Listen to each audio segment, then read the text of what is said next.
Okay, तो comparison of sleep with death यहाँ से हमने स्टार्ट करना था। मेरी आवाज़ क्लियर है? आप लोगों को आ रही है? हाँ जी यस मैम। मैम। तो comparison of sleep with death है। इसके अंदर आएगा, क्वेश्चन आ जाते हैं। Lights out by Edward Thomas dwells on the power of sleep, explain it. इस तरह से क्वेश्चन आ सकता है इस पे। Do you think that the poem has a hidden in an implicit idea of death in it? ये आप लिख सकते हैं। इसमें ये क्वेश्चन आ सकता है, इस पे स्टेटमेंट आ सकती है कि आपको क्या लगता है कि पोइम के अंदर जो है has a hidden and implicit idea of death, कि इसके अंदर जो है एक डेथ का इम्प्लिसिट आइडिया यानी कि छुपा हुआ एक आइडिया है। कि जैसे does the poet compare sleep to death in this poem, कि जैसे हम इंसान जो है जब स्लीप हम इंसान जब सोते हैं तो हम नींद इस तरह से हमें आती है, गालिब आती है हम पे कि हमें किसी चीज़ की होश नहीं रहती है। तो वो एक किस्म की हमारी डेथ ही होती है ना। हम सुबह जब उठते हैं तो हमें हमारी एक नई ज़िंदगी की शुरुआत होती है, एक नया दिन हमारा शुरू होता है, ठीक है? Okay ma'am. तो उस वजह से जो है ना वो डेथ कह रहा है, वो स्लीप को डेथ कह रहा है। तो ये मोस्ट इंपॉर्टेंट क्वेश्चन है, ठीक है? Comparison of sleep with death, ठीक है? ये आपने लाजमी करना है और इसकी क्रिटिकल एप्रिसिएशन भी लाजमी करनी है। Sleep as death. Sleep has been often treated as death by the English poets. Sleep is regarded as death for obvious reasons. Sleep as well as death takes away our consciousness and awareness from us. ये वही है ना, जो मौत के भी यही होते हैं, सिंबल्स होते हैं, ये सॉरी सिम्टम्स होते हैं कि इंसान जब मरता है तो उसको किसी चीज़ का होश नहीं रहता, वो सारा कुछ छोड़ छाड़ के एक अगली दुनिया में चला जाता है। तो नींद में भी इंसान यही करता है, तो इसलिए उसने नींद को डेथ से कंपेयर किया हुआ है।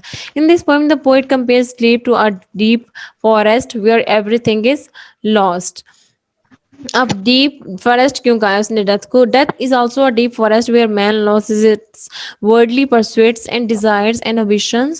In this poem, there are hints which suggest that the poet has death in his mind while he is writing about sleep. Imagery of the leaves, darkness, foliage, trees, etc. are यहाँ पे आएगा are, ठीक है? is fit for the theme of sleep as well as death. यहाँ पे are आएगा।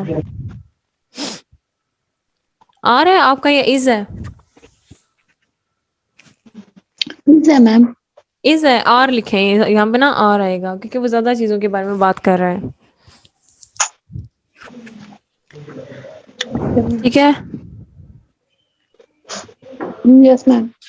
Again, sleep is a mighty thing. Sleep is said to be a mighty and powerful thing. So is the case and with death. यही case जो है death के साथ होता है कि इंसान जिस तरह से नींद के बाद में होता है, इस तरह से सब कुछ छोड़ छाड़ के इसी तरह से डेथ की इंसान भी वो डेथ की जब होती है तो मतलब डेथ के वक्त भी इंसान हर कुछ ये सारी चीज़ें छोड़ छाड़ के दुनिया में चला जाता है, हर चीज़ उसको किसी चीज़ की होश नहीं रहती है। तो यहाँ पे इसलिए डेथ से कंपेयर किया गया है। When sleep comes it conquers everybody, the wicked and the pious are helpless before it. All our joys, ambitions, and pains are lost in the forest of sleep. Same as the case with death. Death levels everything, the rich and the poor, the wicked and the pious, the kind and the masses are helpless before it. That puts an end to our worries. ये सारा आपकी book में है ना? Yes ma'am है। Stand करने की ज़रूरत तो नहीं है ना? ठीक है, तो मैं इसको फर्दर रीड नहीं कर रही हूँ क्योंकि ये वही रिपीटेड है सारा, ठीक है? इसमें कुछ भी नया नहीं है, वही है रिपीटेड जो अभी स्टैंजा में आपने पढ़ा। और इसको उसने जो है ना फर्दर एक्सप्लेन किया हुआ है डिफरेंट पॉइंट्स के साथ, डेप्थ से बस कंपेयर किया हुआ है इसको। तो पॉइंट सारे के सारे इजी हैं, ओके मैम। ठीक है? नेक्स्ट है एक्सप्लेनेशन ऑफ डिफिकल्ट लाइंस है यहाँ पे।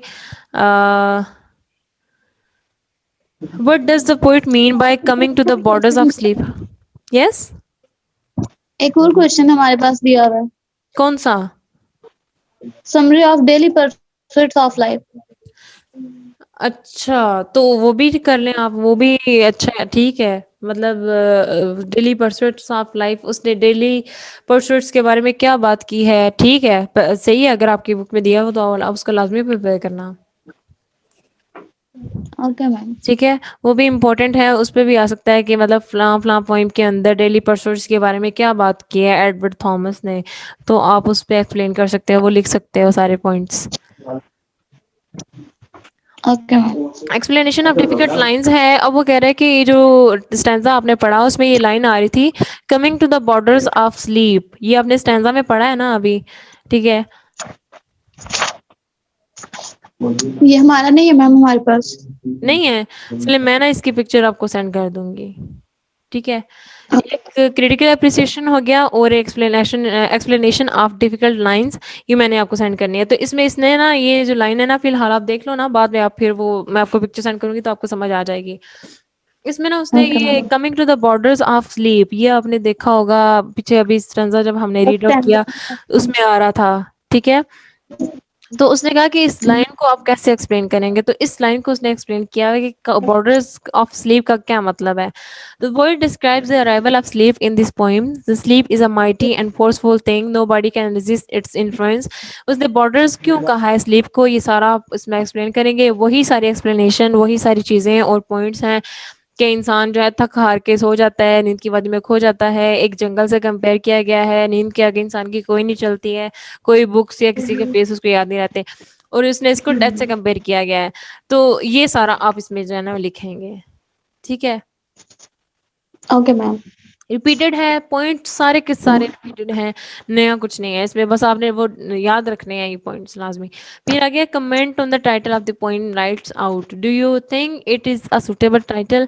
अब टाइटल का एक्सप्लेनेशन है कि ये सुटेबल कैसे है, ये जो पोएम के लिहाज से, मतलब पोएम का नाम है लाइट्स आउट, तो ये टाइटल जो इस पोएम को दिया गया है ये सुटेबल कैसे है, तो आपने इसको एक्सप्लेन करना है ये सारे पॉइंट्स लिखते हुए कि वो कहते हैं कि ये भी नहीं है मैम हमारे पास बस 3 क्वेश्चन दिए हुए इन्होंने।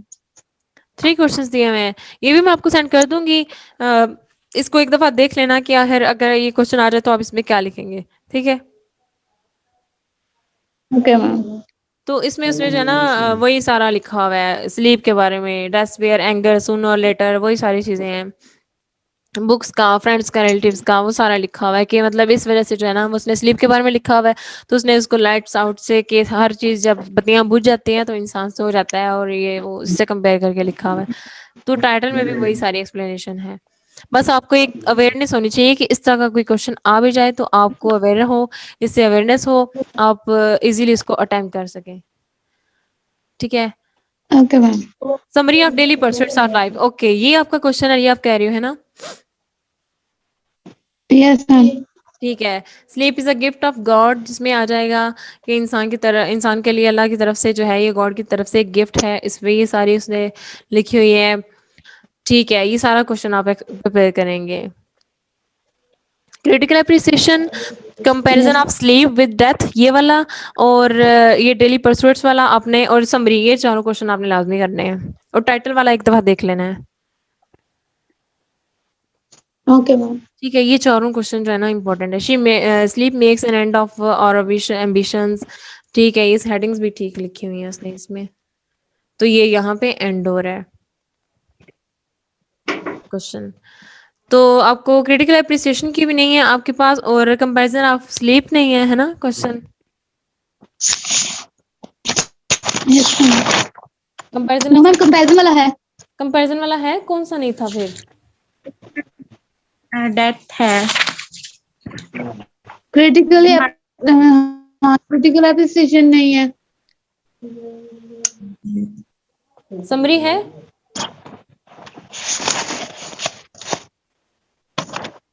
यस मैम, समरी भी है ना, समरी और है। कंपैरिजन वाला भी है, और फिर ये जो परफेक्ट ऑफ लाइफ 3 है हमारे पास। अच्छा, मैंने आपको सिर्फ क्रिटिकल एप्रिसिएशन वाला सेंड करना है, ठीक है? ये सारा क्रिटिकल और जो उन्होंने एक्सप्लेन किया हुआ है वो वाला क्वेश्चन, कौन सा? वो जो लाइंस को, उन्होंने लाइंस को एक्सप्लेन किया है। ठीक है, समझ आ गया। लाइन। ठीक है, वो मैं सेंड कर देती हूँ आपको। आफ्टर क्लास ना, क्लास के बाद मैं आपको सेंड कर दूँगी वो सारा, ठीक है? तो ये जो है ना पोएम यहीं पे एंड हो रही है, तो मुझे बताइए इसमें कुछ ऐसा जो आपको ना समझ आया हो? नो मैम, सारा आ गया समझ। आ गया समझ। तो मरवा और अनीसा, यस आप दोनों मुझे बताएं कि आप जो डेली लेसन आप ये लेक्चर ले रहे हो, इसको साथ साथ कर रहे हो प्रिपेयर डेली? यस मैम, कर रही हूँ। मैंने दूसरी बुक्स का भी कवर करना होता है ना, थोड़ा थोड़ा ये भी कर रही हूँ और साथ दूसरी बुक्स का भी कर रही हूँ। अच्छा, तो आप ना एक काम करें दोनों, मरवा आप सुन रहे हो? जी। अच्छा, आप एक काम करें कि आप जब पोइम्स वगैरह प्रिपेयर करो ना, जो डेली बेसिस का मैं काम दे रही हूँ, जब प्रिपेयर करो तो आप बगैर बुक की तरफ देखें, ऑनेस्टी के साथ लिखो और लिख के मुझे पिक्चर सेंड कर दें, ताकि मैं आपका चेक करती जाऊँ, आपको बताऊँ कि आपकी क्या मिस्टेक्स हैं, ठीक है? आपकी रिटन प्रैक्टिस होती रहे। Okay okay ma'am. मैम। ठीक है, ज़रूरी नहीं है कि अभी या शाम को, आप जब भी इसका काम करें ना, बस करके मुझे कोई ना कोई टास्क जो भी आप कर रहे हो ना, वो मुझे सेंड कर दिया करें, मैं आपको चेक करके बता दिया करूँ, चाहे आप वो स्टोरी कर रहे हो, पोइम कर रहे हो, डेली की पोइम कर रहे हो, या जो भी आपका काम है वो मुझे सेंड कर दिया करें, करके ना, लिख के, रिटन प्रैक्टिस करके।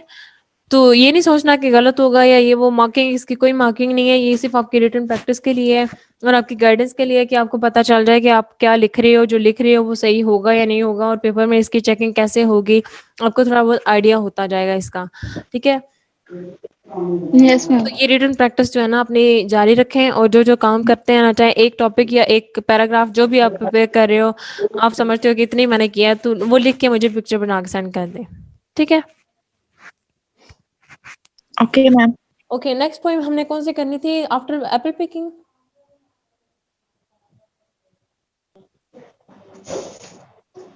यही करनी थी ना? Yes ma'am. मैं अभी जो है ना दोबारा मीटिंग स्टार्ट करती हूँ, नई मीटिंग के अंदर, क्योंकि वो नया टॉपिक है, तो नए टॉपिक के साथ जो है ना वो न्यू रिकॉर्डिंग हम स्टार्ट करते हैं। तो मैं फिर आपको उस पर वो लिंक सेंड करती हूँ, आप वो ज्वाइन करें, फिर हम न्यू पॉइंट स्टार्ट करते हैं। Okay okay, ma'am. ठीक है जी, मैं यस ना आपको न्यू सेंड करती हूँ, वो लिंक सेंड करती हूँ आपको। ओके जी, यस मैम। दोबारा मैं ज्वाइन करती हूँ मीटिंग। Yes ma'am.